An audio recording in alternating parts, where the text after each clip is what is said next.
दुर्भाग में अर्चनी बंदी मंगल वैष्णव समाज ये बंधुओं एवं देवियों, अभी हमारे अनेक संत गुरुजनों ने बहुत सुंदर विचार दिए। आदरणीय संत निर्माण साहब जी ने बहुत सुंदर विचार दिए, उदाहरण दिए कि मनुष्य के साथ क्या जाता है। सदगुरु कबीर साहब ने एक शब्द में इसे कहा, मरिहो रे तनका लय करी हो, प्राण छूटे बाहर ले डरी हो, काया बिगुरचन अनबन भांति, कोई जारे कोई गाड़े माटी, हिंदू ले जारे तुरुक ले गाड़े, यही विधि अंत दोनों घर छाड़े, करम फांस यम जाल पसारा, झस धीमर मछली गही मारा, राम बिना न रोही हो कैसा, बाट मान गोबरौरा जैसा, कहें कबीर पीछे पछतई हो, या घर से जगुआ घर गई। साहब कहते हैं मानव जिस शरीर में अहंकार में फूला फूला फिरता है, आज संतों की ज्ञान की बातों को समझता नहीं है। ये जीवन किस लिए मिला हुआ है आज नहीं समझता। इसको सजाने धजाने में, खिलाने पिलाने में पूरा समय बिता देता है, सत्संग भजन के लिए समय नहीं निकालता। आखिर में मर जाएगा तो इसको क्या करेगा। मरिहो रे तनका लय करी हो, जिसके अहंकार में भूले हो, राजा हो प्रजा हो सभी, आया है सो जाएगा राजा रंग फकीर। एक सिंहासन चढ़ाए एक बांधा जाए जंजीर। अपने एक कर्म के सिंहासन पर, ज्ञान के सिंहासन पर चढ़ता है, एक जंजीर में बांधा जाता है। एक जेलियर स्वतंत्र होता है, कैदी परतंत्र होते हैं। जेलियर तो कहीं आता जाता है, लेकिन कैदी परतंत्र होते हैं। इसी प्रकार एक सत्कर्म करके हम स्वतंत्र होते हैं और दुष्कर्म करके परतंत्र हो जाते हैं, कर्म के बंधन में बन जाते हैं।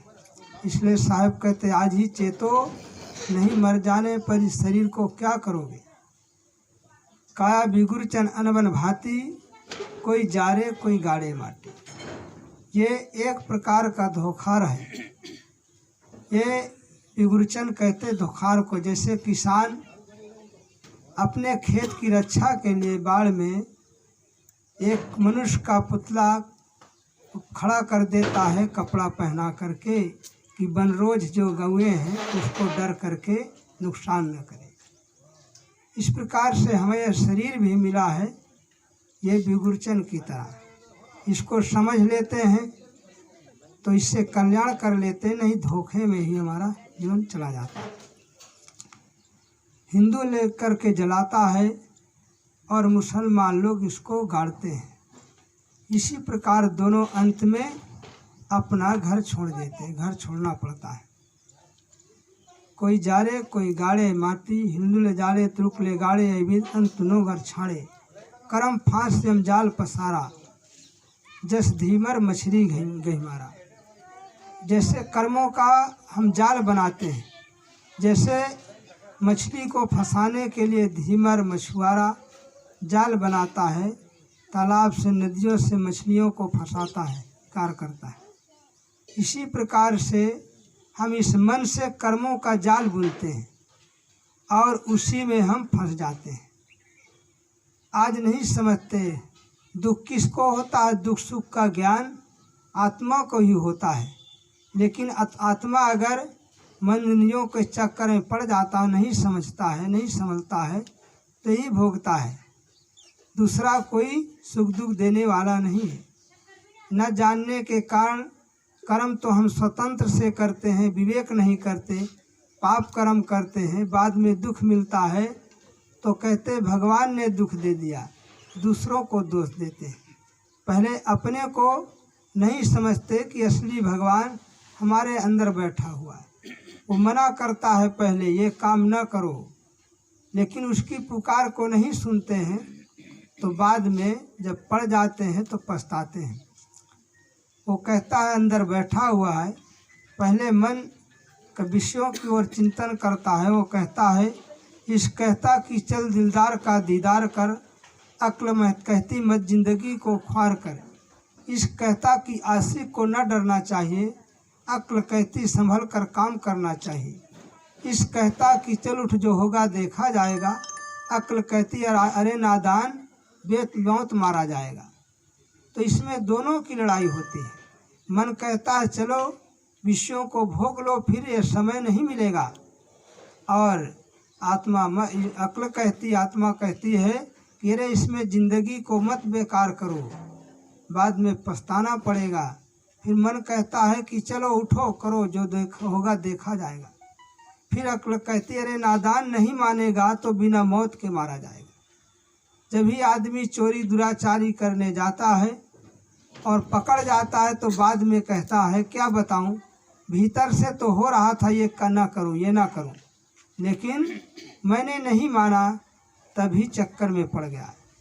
इसकी पुकार है be good and do good, अच्छा बनो और अच्छा करो। हमारी आत्मा की पुकार है।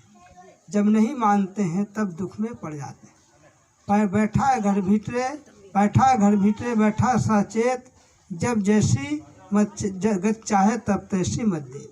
ये भीतर चेतन राम बैठा हुआ है, इसलिए इसकी पुकार को सुने। तो साहब कहते हैं ज्ञान बिना न रोही हो कैसा। कर्म का तो जाल हमने बना लिया, लेकिन ज्ञान नहीं होगा। राम का नहीं जानोगे जो हमारे अंदर बैठा हुआ है, तो इसको जाने बिना कैसे होगे। बाट मांझ गोबरौरा जैसा, जैसे गोबरौरा कीड़ा होता है, गोबर की गोलियां बनाता है, काला काला एक कीड़ा होता है, गोबर की गोली बना करके वो चलता है। कहीं अकेला रहता, कहीं दो रहते हैं, तो उसको ठेलते हुए ढकेलते हुए चलता है। पता नहीं उनका पार्सल कहाँ जाएगा। बीच में कोई जानवरों की ठोकर लगी पैर की, या तो दब के मर गए या तो उड़ के कहीं फिर दूसरी गोली बनाते हैं। इसी प्रकार से ये हमारा मन जो है गोबरौरा कीड़ा की तरह है। ये विषयों की गोली बनाता रहता है और उससे तृप्ति चाहता है। तो साहब कहते हैं उसी गोबरौरे की केले की तरह तुम्हारी भी दशा होगी, और तुम्हें पता नहीं हमारा पार्सल कहाँ जाएगा। जो पाप पुण्य की गोली बनाता है उसी को लेकर दूसरे शरीर में जाएगा, फिर उन्हीं का फल भोगना पड़ेगा। बाट मांझ गोबरौरा जैसा, कहे कबीर पीछे पछतई हो या घर से जब वह घर जई हो। आज नहीं समझते हो संत गुरुजनों की वाणी को, पर विचार नहीं करते हो।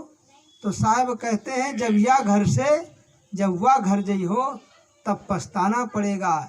इसलिए आज संभल जाओ, न धन काम आएगा न ये परिवार वहाँ काम आएगा।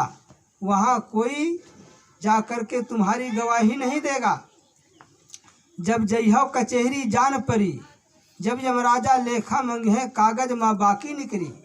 कहे कबीर सुनो भई साधो, हिया की सहबी तुम्हारी हुए निकरी। जब जइहो कचहरी जान पड़ी। यहाँ का जज तो घूस ले लेता है, लेकिन वहाँ का जज पाप पुण्य का जजमेंट देगा, सही गलत का।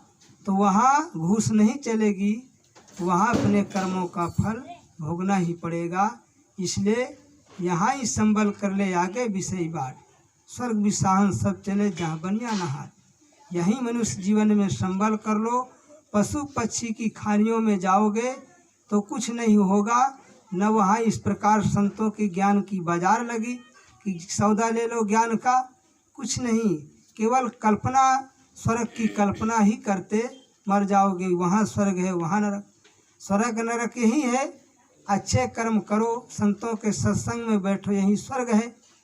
और गलत जगह बैठे हो जहाँ गाली गलौज होता है, शराब पीकर उल्टी टट्टी करता है, वही नरक है।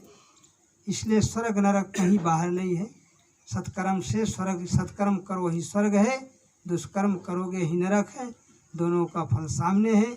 इसलिए साहब कहते हैं कहें कबीर पाछे पछतई हो या घर से जव्वा घर जई हो।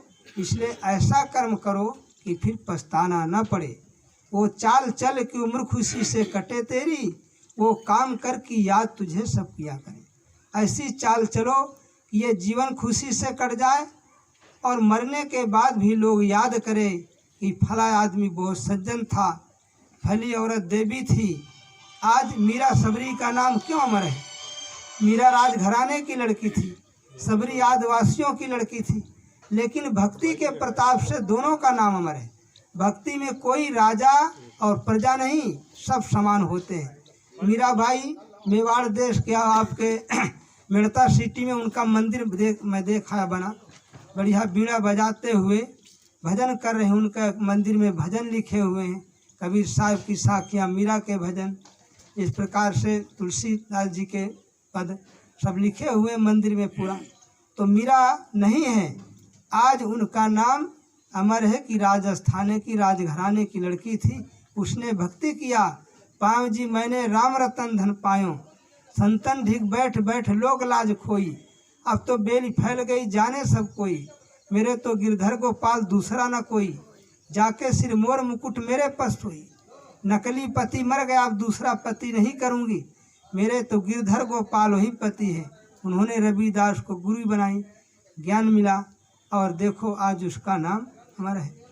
सबरी का देखो फोटो बनी अयोध्या में चित्रकूट में बेर खिलाते हुए, नवधा भक्ति बतलाए राम उसको, उनको बहुत बढ़िया 9 प्रकार भक्ति रामायण में। तो ऐसे देवियों का नाम अमर है, पुरुषों का नाम अमर है जिन्होंने भक्ति किया, सत्संग किया। इस प्रकार से हम भी उन देवी देवताओं के आदर्शों को जीवन में उतारें, उससे हमारा कल्याण होगा। लेकिन आज लोग 9 दिन तो देवी की पूजा कर लेते हैं, नंबरवार आरती करते हैं, लेकिन इसके बाद सब भूल जाते हैं। फिर वही मांस मछली अंडा फिर खाते हैं, 9 दिन 9 दुर्गा मनाते हैं, फिर दुष्कर्म नहीं छोड़ते तो क्या होगा। इसलिए सदगुरु कबीर साहब ने इस शब्द में कहा, अरे भाई मरोगे इस शरीर को लेकर क्या करोगे? इसलिए इसमें रहते रहते भक्ति धर्म कर्म करके, इस साधना करके अपना कल्याण कर लो, यही मनुष्य जीवन पाने की सार्थकता होगी। बोलिए सदगुरुदेव की जय। साहिब